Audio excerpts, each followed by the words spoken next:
Hello everyone and welcome back to my channel. My name is Deborah and today I am back with my 6 tips on how I discipline my children.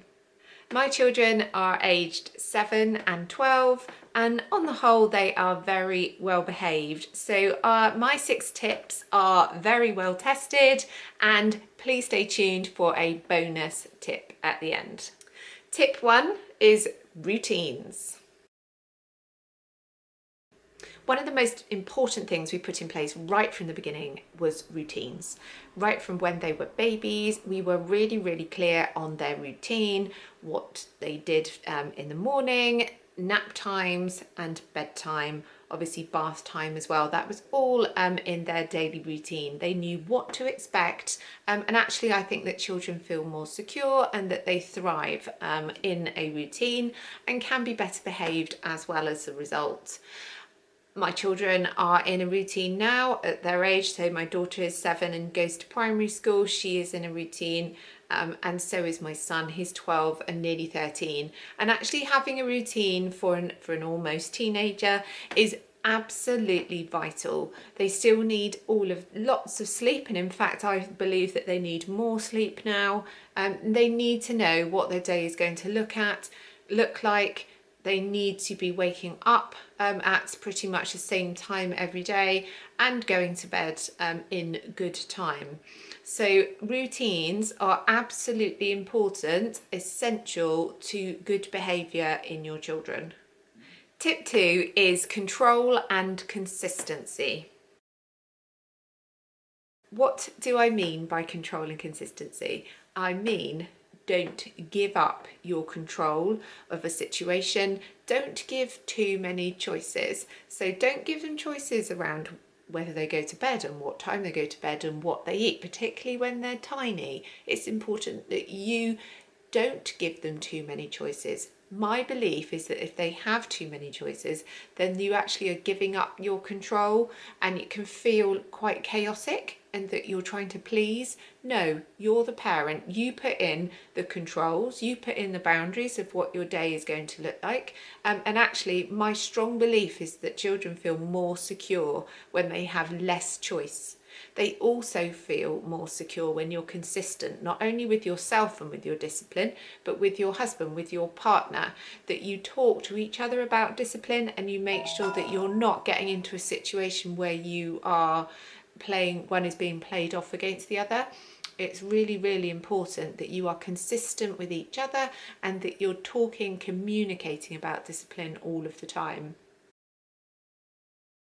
Tip 3 is the naughty step. Now, we use the naughty step with our children right from when they were probably about 2.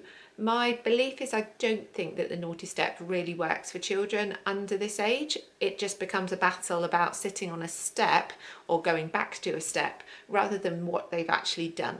So I think that every child is different, but you need to work out actually, is this working? Is this method of discipline actually effective for you? It did work with both of our children, to be honest. One of my children absolutely hates being told off and will burst into tears even now if they get told off, and particularly if they have to sit on the step, and will just think it's the end of the world. And actually the other day my husband put my daughter on the step, and I mean she's 7 coming up nearly 8, and it really was the end of the world to her. And because obviously she's 7, she sat on there for 7 minutes and she was distraught. But to be honest with you, it did work. I wouldn't attempt it with my son, who's nearly 13, but certainly with my daughter, I think that method does still work with her. It would be unusual to have to use it, but I do think that it's a method that worked really well when my children were younger. You can always put a child on a step at a friend's house or at nanny and granddad's house, and actually having that little bit of time out and knowing that they've done something wrong really helped with how we disciplined our children. Tip 4 is rewards. We implemented star charts with our children from when they were quite young. So for example, with my son, we had a star chart where he would put a little sticky star on when he had done certain things. We related that to things like his reading, tidying up his room, when we were potty training, things like that. And I do think that they work for really little children who like the reward of perhaps a sticker or something like that, or a bigger reward at the end of the week. It certainly did work with my daughter as well when she was younger. A couple of years ago, I implemented a type of star chart system which involved the money as a reward. And what I found with both of my children was that the good behaviour wasn't necessarily consistent. I found that they messed about with the chart and would move things around. I found that sometimes I just forgot about it, and actually the reward, I think we said it was something like £1 or £2 at the end of the week if they'd behaved well. Sometimes they felt that they couldn't be bothered to do it. So I don't necessarily think that rewards are the right way to discipline your children when they're a little bit older. I think the rewards really work for younger children, but when they get a little bit older, I'm not sure. Tip 5 is screen time. So as parents, we will restrict screen time if there's been some bad behaviour. Neither of my children watch or have any screen time before school or at breakfast time. They will, if they've behaved well, they can have screen time at the weekend. So actually that's quite a good method of being able to discipline them and to try and sustain good behaviour throughout the week. So we find that by limiting their screen time during the week and then obviously noting bad behaviour, we can decide whether they then get some screen time at the weekend, and that works for us. That's quite an effective way of disciplining the children. Tip 6 is education. So one of the things that I have done, which has been so important to how we discipline our children, is educating ourselves. So that's finding out more about our children and about how their brains are working and how they are changing. So my son is nearly a teenager, and the way that he behaves and the way that he reacts to things has changed. And it is so important that as a parent, I learn more about that I discover how to discipline differently, that I know and understand how his brain is working now, because he is changing. And so I have been reading quite a lot of books, learning about how the teenage brain works and how discipline needs to change. And actually I think that it's really important as an adult, as a parent, that I continue to learn and to find out the best ways of disciplining a teenager. So that's very different to disciplining a 2 or a 3-year-old, or even in my case a 7-year-old. But what's really important is that the behaviour and the discipline that I'm using to react to that behaviour is that it is being modelled properly now, because obviously my daughter's also getting that message. So what I'm finding I'm needing to do is make sure that I think a lot, that I'm reading a lot about how we are disciplining our children, because actually that message does need to be consistent with him but also with her as she is getting older.